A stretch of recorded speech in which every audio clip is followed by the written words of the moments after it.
Bandiraɓe musidɓe tedduɓe heeɗiɓe randaɓe gurdam bandiraɓe yeɓoɓe ne ayaw titode tv e yeɓoɓen to e to sengoji men facebook caggal ne jettuɗen gueno jiɗo waɗa baɗa wala to raka jare haɗa jare kankoni wara mane julene baji uray siyankoɓe timmoɗano baɓe jol makka mo yimɓe jinneji tagra sababune mum noon pagortoɗen manoji jettode fewde enene baba juroɗen halifaɓe diine e halifaɓe banggue dawrugol ne tawno kala ne jiiɗa hoore no ɓuɓri won hoore wonno ɗon minagi tigui bandiraɓe oɗon ñaaga onon kala ne mbaɗa toon partagé mbaɗon aimé mbaɗon like ɗaccunen commentaire uji moon ne tawno fulɓe ne kewi wiide ko dental pooli je yiidago te kala ko yiyana ko hulantake kala ko rendi huule herse ittane gueɗal tigui rendudeme e mon jaam e rendudeme e mon jamalum ko ɗum tagui kam tigui rigui ha joni artude yidde yewtidde mon gonwole e golwole ne tawno ko noon windere nde sifori tigui ne haadirti niyanna hande noon garɗen koye émission keso poul biyeteɗo joljole émission men joljole noon hande jiɗɗen koye arde e fannuji kewɗi mi en naat e sowbise ma en kadi ngar eɗo banggue dawrugol kono noon koɗo banggue dawrugol jiɗɗen adorade ne haadirti niyanna kono noon alay saago yo yimɓe pat ma en gartu e ka mo ganduɗa hoore ma ko on woni Pawlish Mbaye e wondude on mo ganduɗa hoore ma ko kañum woni Ndeylo kono noon sen gumima ɗon ma en gartu e Naboudas haalaluji makko e nder laylay rendo ngo ne haadirti ni henna kono kadi so tawi en gummima e Naboudas ma en gartu e ka Adamo caggal tigui rigui ha joni no a yaltini vidéo ji on mo ganduɗa hoore ma ko kañum woni Sokhna Bator e wondude Youssou Dieng kono noon ɗum fof e wade noon en gartat toon to région de Matam holmo tawaten toon po tawten toon ko Pastef sen kaali Pastef noon toon to région de Matam en kalat coordinateur mabɓe on woni Djiby Ngom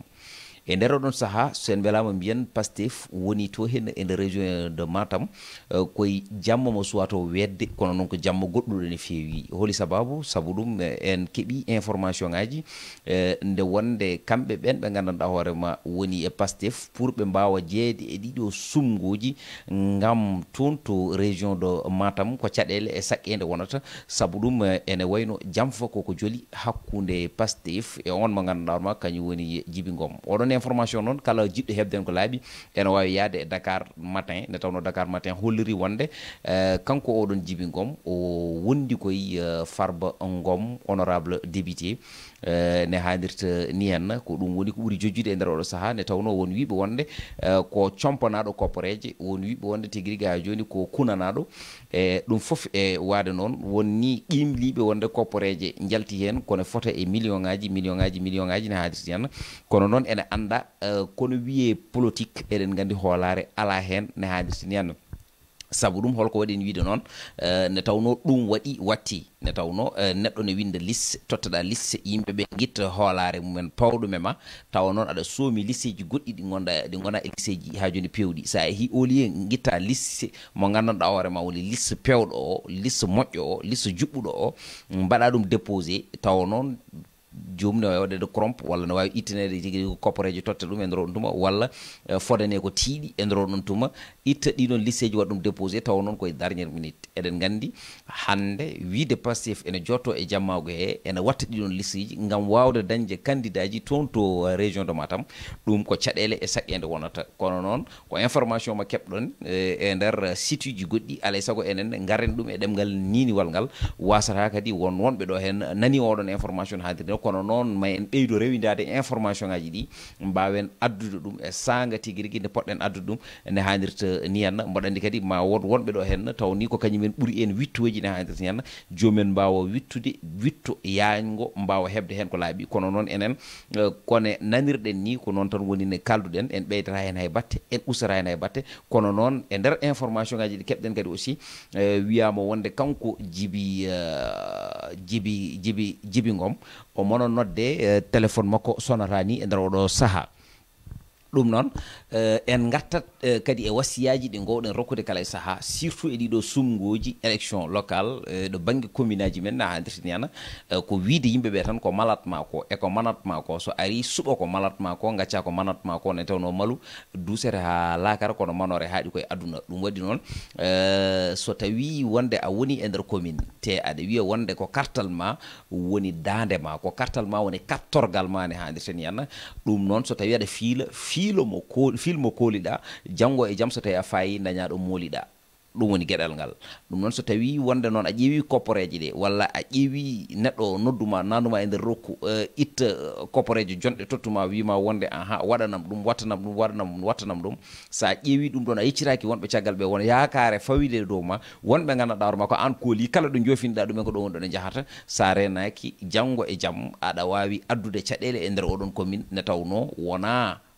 cohlaɗo o on woni toɗɗaɗo komo sohla ko o toɗɗa ne tawno hande heewi sikkanoɓe wonde so tawi joɗima e nder commune aji he ma pewdu ma juɓɓin ma jumtin ko posuji men tan e ɓesguji men gonani ɗumen walla ɓen ɓe ganduɗa ma ɓadinoɓe ɗumen sagane jomumen cuɓateɗe yadanoɓe mumen ɗo banggue campagne walla ɓen ɓe ganduɗa ma wiyete ko des conseillers ɗi gandanɗa hoorema walla conseillére wonduɓe mumen ɓe ko ɓen tan goni heɓoɓe neema e nder ɗiɗon commune aji hay hunde siyata ne tawno mboɗo heewi wiide keyɗuɗo wawa yalanade keyɗuɗo ne tawno sa heyɗi a yeelima e heeɓi bol goto sa renake kattinta ɗum koye reedu ma on mo jiɗon on mo mbiɗa wonde e inde mum ko kañum yalontoɗa o on yiyata hen hay batte ɗum waɗi noon eɗeni jertina bandiraɓe hande wonɓe gandanɗa hoore ma lamminama kono noon ɓe gona laamiɓe ko sukko mabɓe ɓe goni laamiɓe wadde noon haadi wonti hono noon wayi hono noon yo yimɓeɓe ƴoƴ nde tawno neɗɗo o wawa wiyede wonde ko maire ko ɓuuri hewde e temps makko ko extérieur o waɗata ɗum ɓe nana France ɓe nana Italie ɓe nana États-Unis d'Amérique ne haadirten walla ɓe nani ga jooɗi e Dakar a wawa wiide wonde aɗa liggo e nokku tawa arata e nder nokku he farba ngom kala ko mbawɗen wiide ɗum ko neɗɗo mo ganduɗa hoorema hay sino ko ɗo e Dakar ɓuri wawde wonde kono joɗi jo foof ene arta ene yeccito nokku mum ɗum waɗi noon maire uji ɗi foof ene poti ƴettude en exemple hay sino so tawi wonde a wawa fewnude walla ala oɗon budget neɗɗo foof ene yiiɗi yiyanede yimɓe mum dans ce cas ngare duttoɗe ƴeewon ko yimɓeɓe guuri ko janggo e jaam mbawon ñawden ɗum e caɗele men kono neɗɗo ma anda caɗele ɗe wuuri ma anda tigui rigui holko woni saɗɗo mum ma anda holko yiɗi on a wawa wiide aɗa waɗana ɗum sabu ɗum a wawa arde e gaynako mbiyaɗa addan ɗum courant a wawa arde e gaynako mbiyaɗa haala ɗum haala tali ne tawno tali moƴƴani e mum ni kañum e hoore mum sa ari e gaynako a ƴeewat hol caɗele ɗe woni beele so tawi durni ha paari ene jogui ko nayyi mum walla beyi mum walla baali mum jardi e nder oɗon tuma mbawa addande ɗum foros uji tawa janggo e jaam ene wawa diwnude hen jawdi mum ene wawa tigui rigui wurde hen wurna hen bandum en walla wurna hen ɓesgu mum ɗum ne il faut ganden ɗum ɗon a wawa arde e neɗɗo mo gandanɗa hoorema aɗa andi oɗo ne jogui caɗele ndiyam walla oɗo jogui ko caɗele forage walla oɗo jogui ko caɗele ɗo banggue kalasuji jangde aɗa haalana ɗum haala stade municipal walla aɗa haala ɗum par ce que wonko ɓuuri jojjude hande jangde nde e safara o ɓuuri jojjude e kala ko jiiɗa donc nak ƴeewi ko ɓuuri jojjude ko mbaɗon ɗum ko ganduɗa hoorema eɗen gandi eɗen mbawi sabbade ƴeewen sabboyade e nder on côté woto ƴeewen tan ɓeeɗo koye amen gonduno alay saago koɓe jiiɗi foof ko ɗum woni ko mbaɗaten eywa haadi ɓeeɗo gondane e amen eywa ko ma kedden noɓe puɗɗo rokkede ɗum wona noon woni ne yarata ne tawno neɗɗo so tawi a lamminama hay sinno so tawi wonde wonɓe gandanɗa hoorema an ne lamoroɗa nde wona an beddini carte ma hankanti a wonti puniɗo poɗɗa ko ajjade kono noon politique o way kono règlement de compte ni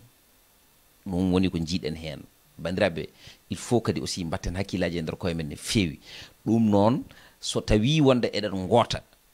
goota ko an tan e Allah e nelaɗo muɗum so wonamo kalanɗa mo gotanɗa hay goto andata mo gotanɗa sa naati e nder urne he wota ƴeew oɗo koye nder nde ɗo hinde jeeya wota ƴeew oɗo koye ngol ɗo leñol jeeya ƴeew on mo gandanɗa hoorema so tawi tottama ma fewnu ƴeew on mo gandanɗa hoorema so tawi tottama ma fewnu min je suis contre ko wiide wonde min koye APR gonmi walla koye Benno Bokk Yakar gonmi walla koye Pastef gonmi ne handirtini henna eyyi dans ce cas mboɗo andi won jeune mo gandanɗa hoorema walla won neɗɗo mo gandanɗa hoorema ko intellectuel te aussi o mona fuɗɗo wadde guila o suwata wonde so tottama omo wawi wadde ko jiɗɗeno waɗa ko dans ce cas noon ƴeewa hol parti mo woni jaaha mbiya wonde aɗa votana non ƴeew intérêt commune o taw d' abord dans ce cas kono noon so tawi wonde oɗo yaadi koye parti ma aɗa andi Allah ene andi so tottama o wawana so tottama o joma fewnta o ala potentiel wawde gerde oɗon commune a werlini momo kartal makko kala ko boni wonde ko an bonni il faut yimɓeɓe paama ɗum il faut yimɓeɓe ganda ɗum ɗon wadde donc ɗum takkam widanani ko malade ma ko e ko manat ma ko so ari suba ko malade ma ko gacca ko manat ma ko ɗum ko gueɗal dans ce cas no jinmi wiide ko sukaɓe surtout jeunesse o hande enen ke wiide so tawi doole donki yo doole keppo kono min mbimi ko so tawi doole mbawi yo doole goɗɗe keble so tawi bawneɗo ɗon donki keblaɗe keɓo donc nak ko onon goni heblaɓe ko onon jogori heɓitade so tawi noon muhoma o nawori on hendu politique o nawori on ha on jejjiti ko ponnoɗon jaggude ha on jejjiti tigui commune mon mo jogui ɗon ha on jejjiti nokkuji mon ha on jejjiti caɗele mon on jaadi e dar oɗon Mumbai janggo e jaam on itti nokku o on totti jomum janggo e jaam kala ko boni hen ko onon bonni surtout onon wiyeteɓe les intellectuels là woto punta yimɓe wonde intellectuel ko yidde nokki mum wonde intellectuel ko yidde régime mo fewani ittu ɗum ɗon ha laaɓa tel wonde intellectuel ko yiide ɗum ɗo aɗa andi tigui rigui ko humam binnagal huufi ɗum mbiya non non ɗum ɗo foti ko ittede ɗo woni ɗo watte ɗo foti wonde ɗo beele ne feewa ɗum woni wonde intellectuel donc nak kalis o ene weeli daraja o ene weeli kono noon ko ndimago ngu ɓuri ɗum welde laabi 120 moni fof ene foti andude ɗum moni fof ene foti famde ɗum moni fof ene foti humpitade ɗum ɗo ko hunde tan ne jubbumi ko fewte banggue politique walla mbiyen banggue dawrugol sen pari noon eɗeni garta e hakkude on mo gandanɗa kañum woni Pawlish Mbaye e Ndeylo noon ko suka debbo mo gandanɗa hoorema eɗen gandi ko ɓoyani ko won site goto tawɗomo toon to plage ne tawimo place mo Malika si je me trompe pas ko toon woni ɗo tawimo weeɗimo micro ne tawno hande e micro way kone gorko garaɗo joguni ne tawno hande kala ɗo jaaɗa walla kala ɗo turuɗa ne haadirta ndiyana goto foof ene jogui sitel mum ene jogui micro mum kala moɓe gaari ɓe gonda ko ono ƴoƴi ɓe gonda ko oɗo ko kangaɗo kamɓe dal yoɓe keeɓ buzz tan ɓe keeɓa hen vie uji quoi flowod so tawi ɓe keeɓi ɗum tan kamɓe ne moƴƴi walla like sa famille so tawi ɓe keeɓi ɗum ɗum moƴƴi ɗum noon aussi wona ɗum fonno addude site uji ɗi fonno addude site uji ko findinde e tindinde e hirjinde e nder fannuji ɗi kala ko ɗum fonno wonde fandare men ko ɗum fonno wonde kuccam men noɓe mbeɗimo micro nde ɓe namdimo ko fewte par rapport e gueƴ o hooli hen yiyandema ko te kadi gueƴ o ko warata ko ne heewi joni noon hankanti omo waɗa semblant omo woya hen omo jala hen o wi wonde mo woni ko gorko ko ɗon sanki fenta penale tan omo haala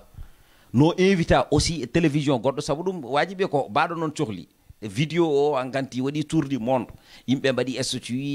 ɓe mbaɗi ɗumen e nder site uji men hankanti ɓene jala hen keɓen sabu par ce que koko waɗi fayida ko wona ɗum woni ko yimɓe cohli koko waɗani fayida ko tan ko ɗum woni koɓe cohli kala ko gandanɗa hoorema ko cagarte woni hen walla kala ko gandanɗama ko puyka e payka woni hen ko ɗum woni koɓe ƴettata ɓe mbaɗa ɗum favori ɗum woni ko jiyata yeeɓe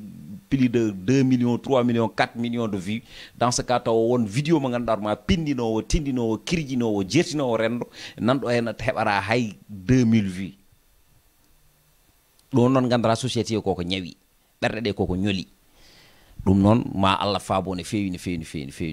site goto nodditimo pour hankanti aɗa andi so damal udditima tan udditima ene udditoroɗo banggue pewɗo ene udditoroɗo banggue bonɗo eywa ɓe mbi noon so jubbol lamminima kala ne pinɗa wuji hen nebam noon fulɓe ke wiide kankone mataw ko kaɗon puyke e payka lamminimo noɓe noddimo nde ɓe mbimo wonde ne paraji ma jii oɗon vidéo nde holko bammakko o wi bammakko wimo no yii ɗum de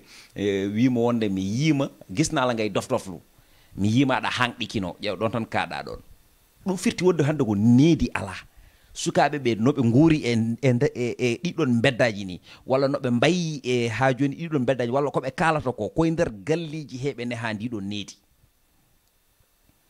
jinnaɗo ala temps nedde ɓiyum yummiraɗo e babiraɗo hay goto hen ala temps nedde ɓiyum walla hay sino aɗa neha heewi neede neɗɗo needi fondi nehede ndi ko nehiɗo donc nak so tawi a nehaki a wawa wiide aɗa neha te ala mo nehaki wodi ngo nehiɗo bondi walla nehiɗo moƴƴiri ɗum il faut yimɓe mbatten hakkillaji men no moƴƴi il faut kadi ɗum ɗon yewte éducation de base c'est quelque chose qui est très important donc nak ɗum wona école jangete ɗum wona e bedda jangate ɗum jangate ko e nder galle jangirte e nder galle noon koye jewte wona duko wona hulɓinde wona pette wona ƴettoje wona haydara donc donc parents ji ɗi yoɓe jogo temps haltidde e sukaɓe ɓe te toujours soɓe kalte e sukaɓe yoɓe kalde mum ko nafata oɗo joni ndeylo oɗo buse ɓeydi ko hanɗindemo gueɗe baɗe ni noon enen jiiya un peu partout dans le monde kono noon e nder leydi men Sénégal ɗum ɗo ko wayni hen heewani yiyede eɗen jiiya ɓe gandanɗa hoorema ce sont des influenceurs ɓe gandanɗa hoorema hande woni wonde influenceur so tawi aɗa woni e nder Facebook par exemple aɗa jogui hen hay sino ko 50 000 abonnés woni 50 000 followers aɗa jogui Instagram hay sinno ko 10 000 followers et ça fait par ce que aɗa jogui population mbaɗomo suivre dans ce cas ɓeɗon kamɓe fof ko an tan ɓe ƴeewata kala ko mbaɗɗa eɓe mbatten hakkille maji wi que aɗa adda koɓe jiiɗi nombre d' abonné on e ɓeydo so tawi a tanti puyka ka ko ɗum woni koɓe jiiɗi tan hankkandi koye ngol ɗon lawol ndewata so tawi a tanti ko feewi ko so tawi ko ɗum ɓe jiiɗi tan koye ngol ɗon lawol ndewata kono hande ɗo yimɓe jiiɗa ko feewi jiiɗi tan ko puyka ka e payka ka e gueɗe ɗayɗe ɗe e cagarte ɗe ɗum woni ko woni ɗo ko ɗam gurdam woodi ɗo hande actuellement hande sa ƴeewi hande ko wayno Ouzin Keita en a ƴeewi hande ko wayno Pawlish Mbaye en ƴeew hande ne tawno kanko no ardini ene nandi ene Pawlish ardini hande kanko e Pawlish ko ni woni ɓe mbaddi par ce que kala ɗo woni o wiyata wonde ko kala jiɗɗomi yo ɗaccideme Pawlish Mbaye par ce que Pawlish Mbaye jinmi a faami Pawlish aussi la même chose hande ɓe jindiri Pawlish ala ko heddi so wona wonde aɗa mema enɗi joomum e vidéo ji aɗa ɓuuco ɗum e nder vidéo ji ne handirti hen dans ce cas ɗum ɗon noon ɓeɗon waɗoɓe on suivre cukalon tokoson nani hen gonɗon koye jangguinde ɗumen bone ene gabbito e nder oɗon fannu yimɓe noon so tawi kaali haala ɗum ɗon wiya wonde ɗum ɗon ala ko wondima hen par ce que ko vie privée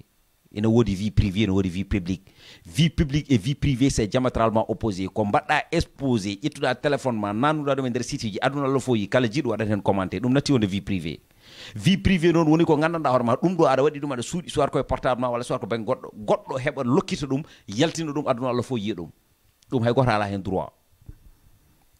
donc nak gande ko woni vie privée gandon ko woni vie publique so tawi hande neɗɗo waɗi a haali tan wiya wonde pourquoi aɗa naata e vie privée janano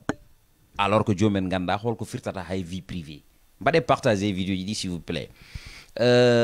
so tawi en gummima e oɗon cas mo gandanɗa hoorema hakkude ndeylo e Pawlish Mbaye actuellement hande ko kamɓe goni buzz o ko kamɓe jogui buzz o e jungo mabɓe ne adamo wiyata ni buzz Sénégal man ma ko tayeji sama loxo haadi ko kamɓe jogui buzz o e jungo mabɓe en gartat seeɗa e on mo gandanɗa hoorema ko kañum woni Nabou Dash ko debbo mo gandanɗa hoorema wurno ko extérieur ko toon o wurno eywa e nder yewtere makko ɓennude nde wadda entretien en nani e haalaluji makko hen omo haala wonde kanko wonno golle makko ko rewde e milliardaire uji walla millionnaire uji toon eno wiiri kala jiɗɗo heɓde numpiri yo yaa toon to Dakar Buzz ma taw ɗum toon ne hadirniyama o wi ko ɗum wonno gollal makko holko woni noon rewde e milliardaire uji par ce que a rewat e joomum hankanti mbayane dawangel joomum ni kala ko joomum yiɗi ko ɗum woni ko mbatta kala besoin mo addanma a rewɗa e ɗon fannu eywa aɗa waɗa ɗumen fréquenté e pecce jamma peut être ga aɗa walda e mumen ɗum noon so tawi hay sino so tawi en kalani ha laaɓa firti wonde ko wat boniyankagal woni ɗon en jiiɗa rewde e wona e inɗe ne tawno won yimɓe responsable uji waɗoɓen suivre koye wat boniyankagal jomum woni par ce que hunde nde liggotoɗa aɗa rewa e jomum ene itta kalis ne tottuma firti wonde gon ko tottata ɗum donc nak haala ka laaɓani kono jomen hakkillaji ɓe paami eywa e nder ɗon tuma no yeehi hawa andi ngol ɗon lawol wona lawol pewgol ko ɗon woni noon o yiɗi ƴettide lawol poccingol pewgol o rewmagol actuellement noon hande peut être ko influenceur o mona e nder internet he omo haala haalaluji aussi omo itta ko fonno wonde e suunde omo watta ɗum e weñje omo yaltina en gorko makko holno neɗɗo foti worirde e gorko mum holno neɗɗo foti toppitirade e gorko mum ene ɓorno yoga e ɓorneteri walla sinon aussi ene wona e dow gorko mum ene maaso ɗum ene waɗa yoga e affaire uji ɗi gandanɗa hoorema eɗen gandi ɗum ɗo noddi ko cagayagal sen mbelama mbiyen noon a c'est ça noddi ko cagarte eywa dans ce cas noon an influenceur o ha joni en duttoto to hen ƴeew yeɓoɓe maɓe ƴeew sukaɓe tokosɓe ɓe ganduɗa hoorema âgé de 16 ans âgé de 12 ans âgé de 9 ans ha e 10 ans ɓe gandanɗa hoore ma hande sa fami cuwa hebde keɓɗe e gandanɗa hoore ma hande ɗe keɓɗa ɗe so tawi jiima aɗa waɗa ɗumen cikkata wonde ko ɗum woni gurdam ko hen koppiyeto koye nder oɗon fannu gabbitto. Donc nak c'est très important hande so tawi en jii ko way noon aussi mbaɗen ɗum dénoncé kalen saabu ɗum hande eɗen gandi ko ɓurɓe wonde influenceur uji ɓurɓe hewde abonné ji e nder internet he foof ko waɗi fayida ɓe mbaɗata ɗum ne tawno soɓe mbaɗi ɗum eɓe gandi hay goto yeɓataɓe te kadi sa ƴiwi jomumen hakkillaji mumen ni expérience ala hen telle sorte que ene mbawi addande rendo ngo kone naftoro ene mbawi haalande rendo ngo kone naftoro ɓe ngala oɗon expérience ɓe ngala oɗon way tan kono hande tiktok ni tiktok hande sa naati toon ko puyka ɓola woni toon cagarte ɓole woni toon hollirde ha joni dote mum woni toon hollirde enɗi mum woni toon hollirde terɗe mum woni toon amma ɗum ala ko reftude e musique aji janani ɗum woni noon ko jomumen mbardirto toon e handirde yana pour wawde hebde abonné ji wawde hebde view ji c'est ça jomum rewat oɗon tendance rewa oɗon tendance rewa oɗon tendance cikka wonde aduna Allah o foof ko an yeɓata ndewa amde tan ha jalta dingiral mbaɗa ko gandanɗa hoorema janggo e jaam so tawi a jooɗima tan an tan goto a miijima a meccima mbiyata sonno hanki wononno hande mi nimsittu ɗo mi nimsiti sonno hanki wononno hande mi watta ko mbanmi ko ça veut dire que noon ko so tawi neɗɗo jooɗima tan wi haame andu wonde wonko waɗi kono wiya ɗum haame ɗum waɗi noon kala ko neɗɗo ne waɗata woto rew ɓerde makko yo rew hakkille makko ne tawno so ɓernde ɗoyi hakkille tan jomum waldata koye nimsa kono so hakkille ɗoyi ɓerde jomum waldade haame kono waldata e nimsa ɗum kadi aussi ko gueɗal il faut paamen ɗum ɗon ɗum tagui noon hande sa ƴeewi tiktok pour jiya toon ko waɗi sens ko caɗele pour jiya toon jewte live aji mbaɗɗi sens ko caɗele joni yadanama ha e live aji ɗi ɓe natti sudde hay batte ɓe ndewata tan koɗo ɓe jiiɗi rewde ɗo jiya rewɓe wonde ene kaala haalaluji ɗi ganduɗa hoorema hay goto wawa ɗum famde jiya worɓe ene kaala haalaluji ɗi hay goto wawa ɗum famde gila ɗo banggue jolfuɓe ha e enen fulɓe an par ce que enen fulɓe ɓe ande sa naati nder tiktok tan a andata wonde tiguiri rigui en naati e nder tendance en naati e nder haalaluji bonɗi he kadi eɗeni hen no handirta ni henna hande est ce que en ɓurtaki ha joni waɗannoɓe ɗum ɓe donc nak ko ma Allah faabo e nder oɗo jamanu mo gonɗen kala ko jibina fuɗɗi ƴeesade tan sikko wonde ene wawi tamde aduna o e junggo mum aduna noon ko bir hey aduna ko bombri garɗo kala ƴamata kono hay goto resata ko bir mo gandanɗa hoore ma hay goto wawa libde ɗum a wonat hen tan aɗa lewo aɗa lewo aɗa lewo aɗa lewo tampo fomnoma fiima e leydi janggo kadi goɗɗo ummo e ma ara ne lewo fomno ɗum fi ɗum e leydi ne tawno ɗo kala jikkuɗo en koko gasata kala ɓaftuɗo en koko gasata kala meftuɗo en koko gasata ala ko gasata sona laamu gueno ɗum no aussi il faut paamen ɗum ɗon sen gayni noon uddirten banggue buzz o koye on mo gandanɗa hoore makko kañum woni Youssou Dieng e wondude Sokhna Bator ɓe goni koye série infidèle Youssou Dieng noon ko goto e ɓadiɓe Waly Balago Seck koye entourage Waly Balago Seck o jeeya kanko Youssou Dieng ko guewel eywa woni guewel en ɓe gandanɗa hoorema hande sen belama mbiyen wonde koye ñeñɓe jolfuɓe ɓe jeeya eyyi kanko Youssou Dieng ko neɗɗo mo gandanɗa hoorema hande omo jeeya won wiyoɓe ni omo jeeya e windonoɓe Waly Balago Seck yoga e jimɗi mum kono noon ko neɗɗo kormaɗo guittanaɗo gueɗal neɗɗo mo gandanɗa hoorema toujours aussi so tawi a heeɗima ɗum tan ko haalata ko wonko findinta nde tawno omo andi hanki saabu ɗum eɗen gandi kala mo wi guewel en ko anduɓe hanki kadi omo andi hande ɗum tagui noon so tawi o haali tan haala makko natat e hakkillaji waɗi noon ɗeɗo balɗe le boss des négri yaltinino vidéo mo gandanɗa hoorema vidéo o nde ko vidéo tournage wiide wonde oɗo vidéo mo joguimi Youssou Dieng hay sino so tawi wonde koye Waly o yadata alay saago o ara o nodda o waɗa justifié o haalana yimɓe oɗo vidéo holko yahata waɗino polémique noon yimɓe site uji kewɗi kaali hen yimɓe hewɓe dokki hen avis ji mumen no hadirti yana kono noon ɗo yahano eɗo artino foof adamo watindi ko yafnade Youssou Dieng ne tawno koye série ɓe gonno ko Mbour ɗum waɗi donc nak ko ɓuuri labde hen yalti yimɓe ɓe jii actuellement bon e ɓena kamɓene aussi kamɓe jaggi buzz e nder oɗo saaha kono noon ɗum jertinta tan ko kala ko neɗɗo no waɗa yo andu ko waɗata kala komo haala yo andu komo haalata te Adamo e Youssou Dieng jiidirino France no ɓe jindirde aussi sa yi ko Adamo haale Youssou ko e ko Youssou haale Adamo ko Youssou holliti wino wonde kañum wonano jaaduɗo e ko Adamo waɗata ko o wi kono noon o wonano jinnoɗo ni Adamo kono no joddi e Adamo nde ndeno andi holi gonɗo Adamo o jaggi Adamo hande koɓe musidɓe hakkunde mabɓe Youssou noon caggal no yaafi wi wonde yafnimomo kono noon kadi wi wonde janggo e jaam kala ko neɗɗo ne haala haade aɗa jokkodira e neɗɗo aɗa jogui ɗum aɗa jogui numéro mum téléphone jarani kada waɗa ɗum publiquement alay saago ma nodda ɗum kalda e mum ƴewon famodirde ƴewon kadi andodirde ɗum firti wonde tan ko Sénégal il faut yimɓeɓe paama wona nane tuttan mbiyon maayi hunde so waɗi il faut mbaɗon ɗum analyser gandon holne waɗi e holto waɗi e holno ɗum waɗiri ɗum noon bandiraɓe musidɓe tedduɓe heeɗiɓe rendaɓe gurdam ƴeewoɓe e Titode TV e kadi page men Facebook oɗon mbiya tan on beltanama on beltanama ko ɗum ɗo min gaddanno on ɗum e nder